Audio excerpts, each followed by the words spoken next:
Welcome to Steward Leaders, a podcast for leaders who understand that our leadership is not about us.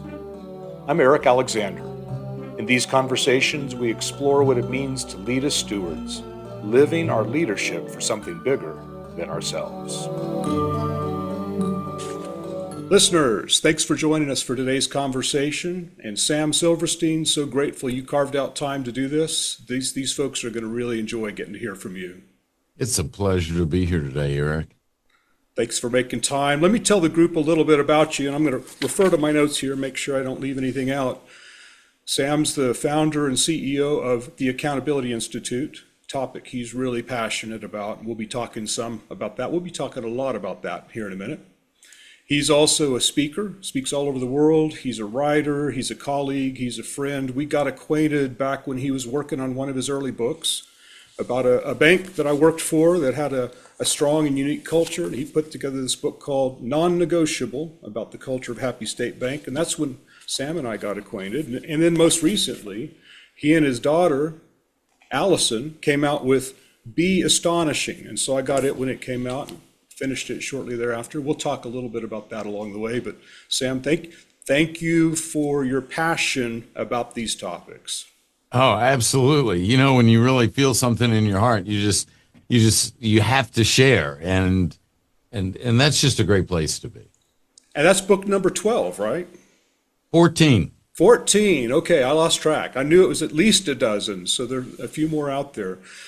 Sam is passionate about this topic, and it shows in his writing, it shows in his speaking, it shows in the conversations he and I've had along the day. And what I wanted to get him to talk about first is accountability. What is accountability? And then I'll ask some follow-up questions about that. I love how you define it. Well, I define accountability as keeping your commitments to people. That's all that it is. It's keeping your commitments to people. You're responsible for things. You're accountable to people. So responsibility is a tactical issue. It's getting your job done. That's not accountability. Accountability exists between human beings. And so when people are involved, relationships are involved. When relationships are good, then accountability is high.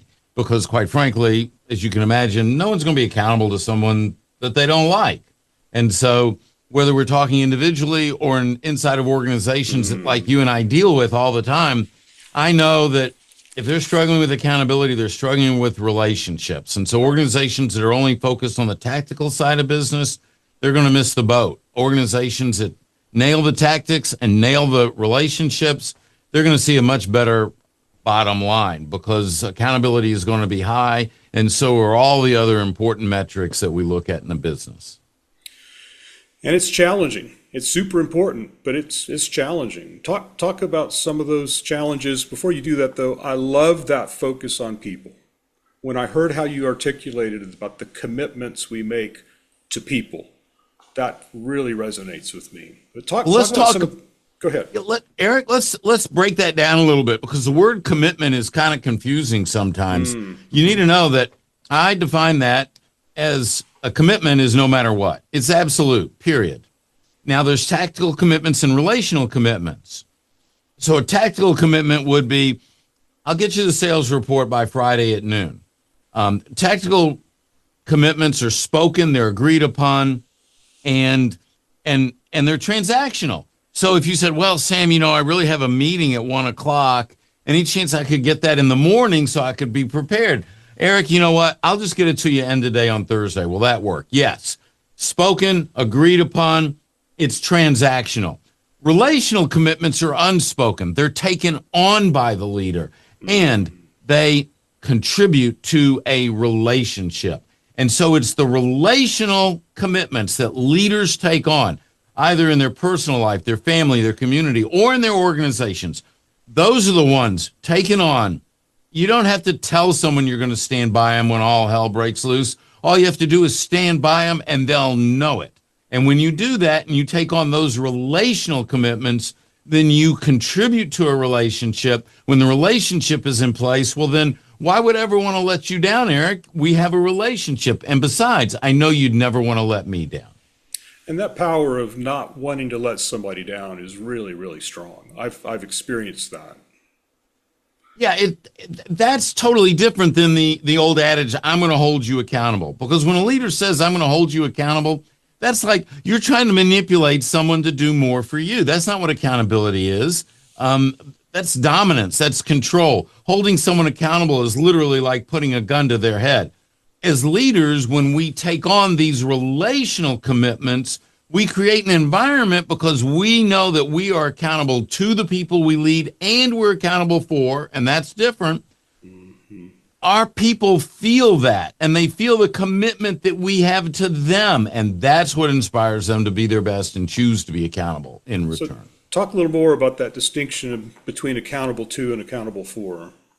Well, when you're accountable to someone, they have the ability to impact your life beyond a surface level. So if I reported to you, you hired me, you could fire me, you might be the one signing my check. You're going to impact my life beyond a surface level. I'm accountable to you. I'm also accountable to the clients because you know what? They could take their business and go someplace else. So they could impact my life beyond a surface level. Growing up as a child, I was accountable to my parents. Now, accountable for someone, when you're accountable for them, you have the ability to impact their life beyond a surface level. So I'm not accountable for you. I'm accountable to you. I report to you. But you're accountable to me, and you're also accountable for me because you have the ability to impact my life beyond a surface level. As a leader, you're supposed to be ensuring that I am positioned for success. You are responsible to make sure that I am in a safe environment, both physically as well as emotionally safe. Growing up, I mentioned I was accountable to my parents. I didn't put food on the table. I didn't pay the mortgage. I didn't pay for the electricity. But as time went by, when my mother was in a senior living and we're managing her health care and we're making sure there's food in the refrigerator and I'm managing her assets, I'm now accountable for her, and that becomes a stewardship relationship. And when a leader realizes, as a leader, that we are stewards of the success and the safety, we're the stewards of the people that we lead. If we accept that as a leader, that changes the way we see our people. It changes the way we commit to our people. It changes the way we connect with our people. And ultimately, it changes the results that we're going to get. That's powerful. We'll talk more about the stewardship piece. How did you know I wanted to go there? Did it have anything to do with what I'm calling this series, Steward Leaders? There's clearly a connection. But, we're on the same wavelength, Eric. We're like symbiotic. Could be. So I want to come back to that again. But two things you've said up to this point. One was you emphasized a couple times having effect on or touching my life in more than a surface level. We're in interactions all the time where we kind of glancing blows off of or just kind of bump into in the workplace and beyond.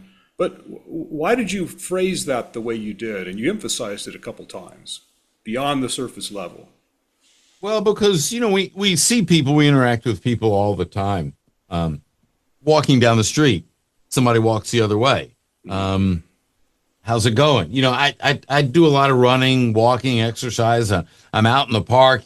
I might be circling the park counterclockwise. Someone is circling it clockwise.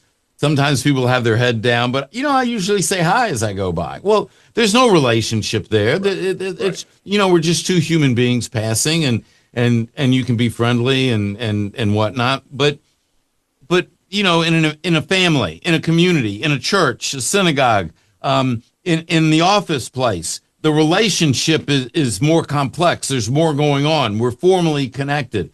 One of us is impacting the other in beyond a surface level, in a more meaningful level. And that's going to lay the groundwork for whether or not there's accountability in play. And, we talk about the leader and the person reporting to the leader in that relationship, but it could be two coworkers that are side by side. Because let's say you and I are in sales and we both have the exact same position, same responsibility. You have a different sales territory than me. Well, I could look at this as a competitive relationship, or I could look at it as, well, how do we help each other? How can I be of service to you? And you could be thinking, how can I be of service to you? And I guarantee you, those two salespeople are out going to perform the cumulative results of two salespeople that are banging heads all the time. Right. And so those two salespeople have figured out there's accountability between them. I've seen it happen in back offices too. I don't live on the front line very much with the salespeople or people that are actually talking to customers. I don't like people, so they leave me in the back office. But those peer-to-peer accountabilities within a department and even across departments where there are dependencies on, I'm relying on you and your work product for my work product and vice versa, that's real too. Absolutely. And you know, that builds off of the number one problem that our research, and we do a lot of research, our research shows number one problem is siloed communication. Well, why would there be siloed communication? Well, there's a lack of relationships. And if there's a lack of relationships, there's going to be a lack of accountability. There's also going to be a lack of teamwork. There's also going to be a lot of things that are going to flow in a negative way. But when the relationships are robust, people want to help each other. We want to see each other succeed individually, but then, of course, organizationally. If you and I are both thriving, the organization has to thrive. Right. You speaking of research, I saw it come through my email feed yesterday. Y'all released some research white paper. Did that come out just yesterday, or did I just see it yesterday? It came out. It was formally released yesterday. Okay. And this is the 2026 accountability and culture survey that we did. It's a 50-page PDF that has all the research that anybody who's interested in culture accountability needs to see. It's absolutely free. It's available very simply if you go to samsilverstein.com/research. You can download it. You don't have to put your email address in, nothing. You could just go to samsilverstein.com, and at the top there is a button for research. That'll take you there too. But this is a powerful document that's going to help any leader better understand what's going on inside their organization and help them spot things that they need to fix, take care of, and make sure they're on track for an amazing, high-performance, sustainable workplace culture. So it came out recently enough that I haven't digested it fully. I did skim through it, and it looks like lots of good stuff in there. You want to mention a highlight or two of what stood out to you? Maybe something surprised you? Something that surprised me. Well, you know, I don't get surprised that easily. Or a highlight of any sort. Well, here's the thing. What was very interesting when we did the research was that across the board, 70% of employees say that excuses hurt their company's performance. 70% of the people respondents said excuses hurt their organization's performance. And that's, I mean, you know, so getting rid of those excuses are important. 45% of employees would accept lower salary to work at a company with great culture. 45. So nearly half your workplace, if you don't have a great culture, half your workplace is willing to go someplace else at a lower salary. Yeah, so if you're trying to attract and retain the best people, you know, if you don't have a great culture, you're swimming upstream. As a matter of fact, it's possible. The other thing that was interesting is that we look a lot at organizational values, and in organizations that had poor culture, only 43.4% of the people said they were living the values, but in strong cultures, great cultures, 89.3% of the people said they were living the values. So clearly it was a great set of values, and we define what that is, and they're living the values. So values on the wall, values on your website, values in a book don't mean a thing. It's what people are actually doing. Yeah, agreed. And that, of course, fits right in with accountability as a core value, and stewardship is a mindset to how all of us do our work. And I would encourage listeners, go check it out. There's lots of insights in there. I want to go back, though, to another thing you said along the way. You were talking about in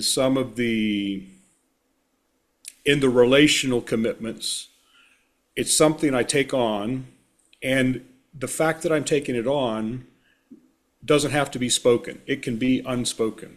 Did I capture that right? Absolutely. Do you ever see any times where there's a benefit to actually articulating with the other people in the relationship or around the relationship what's going on, even if I don't have to speak about it? Well, I think when it comes to these relational commitments, and we define 10 of them, they're in the book no matter what. They're in the book, The Accountability Advantage, which really steps this all out. I don't think look, my father must have told me 57,132 times, actions speak louder than words. You know what I believe just by following me around. And if I'm looking out for you, if I'm trying to help you grow and develop you as an individual, you know that. I don't need to tell you that. As a matter of fact, I think it's stronger when you don't tell them that. If I always tell the truth, you know that. I don't need to tell you that. I don't trust people that tell me all the time that they tell the truth. Why would they tell me that? All they have to do is do it. If I'm committed to a good reputation, you know that by my actions, by the decisions that I make. If I stand by you when all hell breaks loose, you have evidence of that. Either I did something when you were in times of trouble, or you saw me have someone else's back when they were in times of trouble. And so that's why I said these are taken on. They're not the type of commitments like, I'll get the report done, I'll clean this up. That's transactional. That's not what I'm talking about. It's relational. And in that situation, actions always speak louder than words. Yeah, I get that.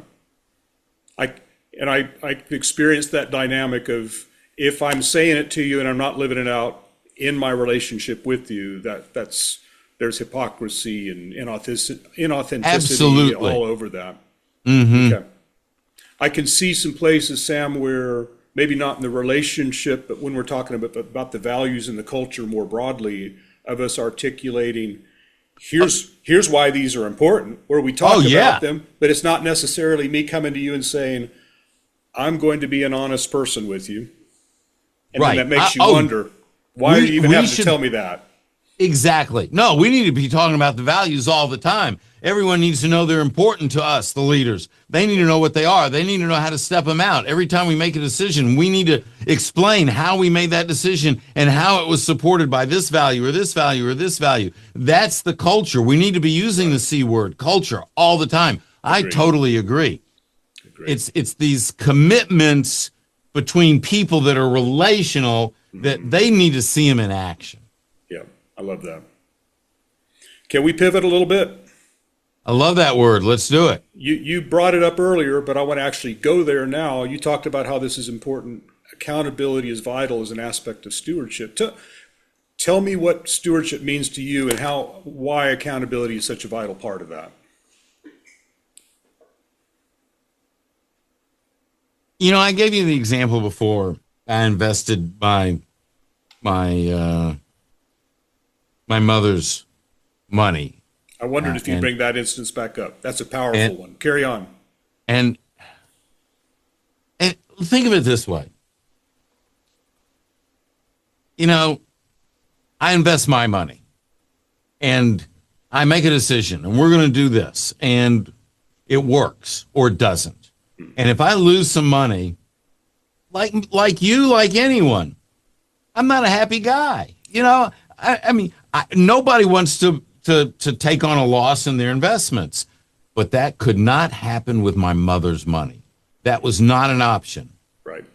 Yeah. I was a steward of her resources. I was responsible for that. I didn't own it. I was honored with the privilege of taking care of it on her behalf.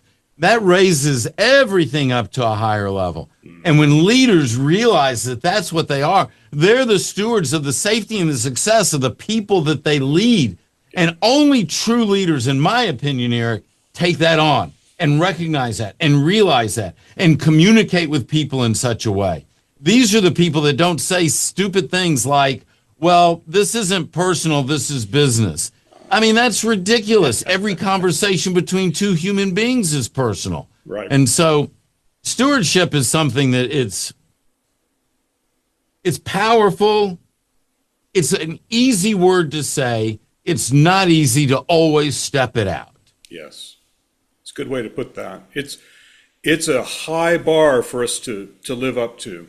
And the example you use in the example of your mom and her finances, that one, that resonates with me, and two, it makes it super practical. And I want to riff on that just for a minute because you made this point of, I'm not owning this. I'm held to a higher standard because I am a steward of what somebody else owns.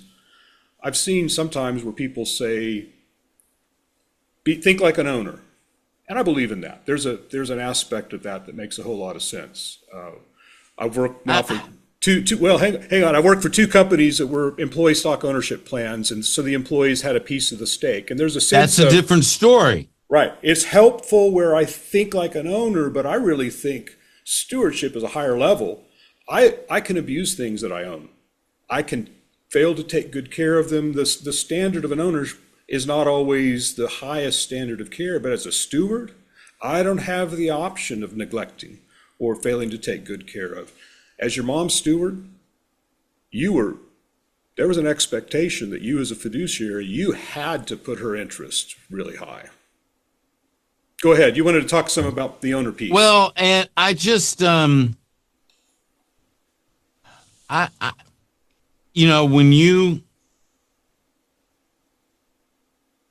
when you have an organization where the employees own a piece of it, no matter how much, then the conversation can be we as owners. Yes.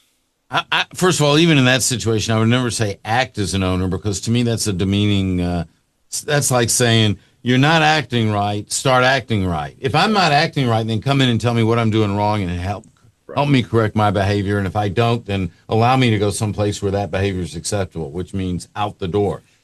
For the competitor, preferably. Exactly, of course. And what I see this a lot with organizations where the leaders will say, act like owners, but they're not owners, which to me is a slap in the face. And well, so how am I supposed to act like you act like an owner? Like I get that big office, I get that parking spot with my name on it that says reserved, I get the expensive car. I mean, if you want me to act like an owner, then treat me like an owner. And so to me, those are not leaders they're certainly not servant leaders. They don't see their people right, and they think their people are the cause of the problems. When the reality is, my guess is the leader's the cause of the problem in that situation. Makes sense to me. I'd like to, if I could, unless there's anything else you want to add on the stewardship topic. I had two quotes I wanted to point to out of your recent book that you and Allison did and get you to reflect on those. Love it. All right? Absolutely. To give the group a sense of what's in the book, again, the title is Be Astonishing. The subtitle is How to Transform Ordinary Influence into Lasting Significance. And some of these chapter titles give you a flavor for it. Outwork your ordinary, forge your resilience, live your authenticity, love people, the little things. Yep, those all resonated with me. So here are two things out of the chapter on outwork your ordinary. Let me read this, page 60. To be astonishing doesn't always mean being the loudest voice or holding the highest title. Sometimes it means seeing beyond what's expected and showing up when it matters most. Outwork your ordinary means refusing to let your role define your reach. It's the daily decision to bring your full humanity to the work, no matter what that work is.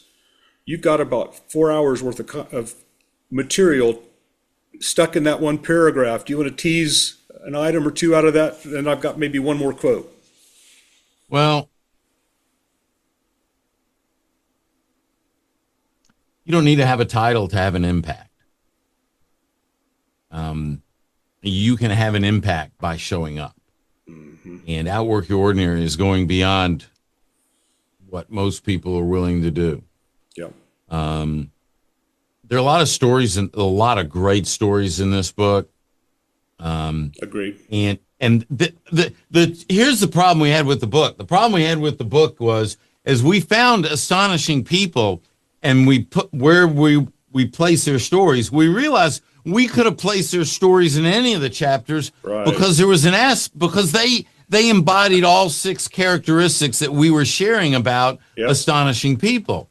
And so this is certainly one of those chapters. And my daughter, Allison, my co-author, is a practicing licensed pediatrician. She's actually board certified in palliative care. And so this is what she does. And she shared a story about, if this is her story, this is one of the stories that moves me to no end, but she shared a story about there was a child that coded in the hospital. And so the team rushes in to resuscitate and, try and save the life of this child. And the mother was not there at that moment. You can only stay in the room so much. Every now and then you got to go to the bathroom. Every now and then you got to go get some food and nourishment. You have to take care of yourself. And their mother had walked out of the room, and she walked back in when this was going on. Now, there was an environmental services worker in that room. And that's the person that when this all went down, and that's the person who's literally just cleaning up the room, just keeping it sanitary, keeping it clean.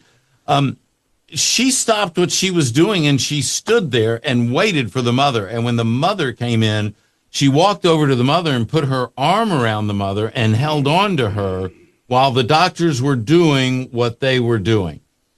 This was not in this woman's job description. This had nothing to do with why she was being paid every day, but it had everything to do with the human being, the astonishing human being that she is, how she showed up for somebody. Now, that to me is absolutely amazing. And so that's the example. It doesn't matter what your title is. Be there, take care of somebody. Yeah. I remember encountering that story as I read through, and that is powerful. Who told her at employee orientation that she'd have that opportunity to touch somebody's life in a super practical, in the moment way? That's definitely outside her ordinary of the job description. Exactly. And here's the situation where she was there for this mother. She didn't do, at the same time, being there for someone like that is an honor. It's a privilege. Yes, it is. And it comes back. It comes back to you. And so she didn't do that for any personal gain, but in that moment, she also experienced something that was very powerful. And I don't know, it's just very moving to see someone that will step up like that. And just to tell the listeners, the book is full of those kind of stories. So let me go to one more quote, Sam, and then we'll wrap up with this. Okay. This is in the same chapter on Outworking the Ordinary. Let me find it. Be transparent about the hidden work behind your own success to normalize the level of dedication it takes to achieve excellence. Thought that was interesting. Normalizing, being transparent about the hidden work behind how I got success to normalize the level of dedication required to achieve excellence. Talk about that a little bit. Well, and I think that, goes towards, I don't remember what came right before that in the book that it was referencing back to, quite frankly, but there's nothing wrong with sharing what you do on someone's behalf and letting, and just being transparent of the steps that you're going through. I think we need to know more. We need to be able to walk in each other's steps. I will tell you this, in all the research that we did and all the people that we talked to and interviewed, we discovered 2 things without a doubt. One, there was no one that we felt that was astonishing that would have agreed with us. Nobody said they were astonishing. Nobody felt they were astonishing. When we told them, when we said those words, we just see you as astonishing.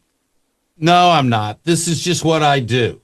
This is, and the other thing that we saw was astonishing people are always trying to find a new way, better way to do something. They're always looking to grow. They're always looking to improve. And so whether we're looking at this individually or for our organization, it's like, what makes this organization astonishing? It's the same principles. An astonishing organization is filled with astonishing people.